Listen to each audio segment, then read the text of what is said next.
All right, this is going to be my first video about attributions and attribution theory. Now, what the heck does that have to do with? This is basically our attempt to answer the question, why did that person do that? Or why is that person in that particular situation?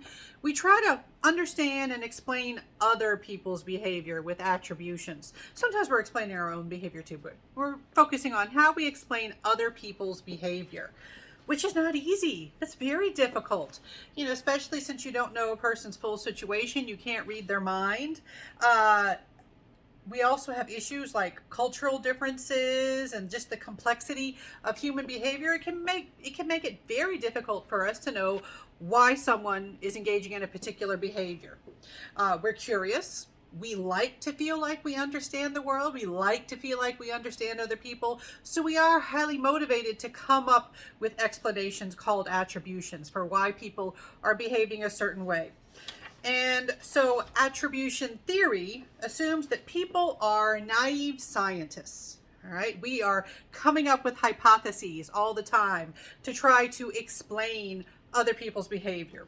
We use common sense explanations rather than careful, logical, scientific explanations. Common sense explanations to answer why questions about events around them. All right, so attributions, these are how we explain to ourselves the causes of other people's behavior. We remember when we talked about dual processing theory, we talked about intuition and logic. Logic is careful, it's slow, it's deliberate. We don't use this for our attributions. We use something more in line with intuition, which is quick and it's easy. So we quickly scan for whatever explanations come to mind. And we tend to choose our explanations based on the principle of non-common effects. You isolate a cause based on a single factor, because this is the easy way to do it. You want to focus on one thing, basically.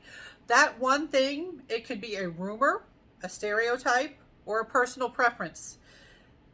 It's not necessarily going to be correct. Attributions can absolutely be incorrect, just like all of the other things that we come up with our social cognitive processes, but they do help us. They help us at least feel like we understand other people's behavior. It helps us in our decision making, like should I trust this person?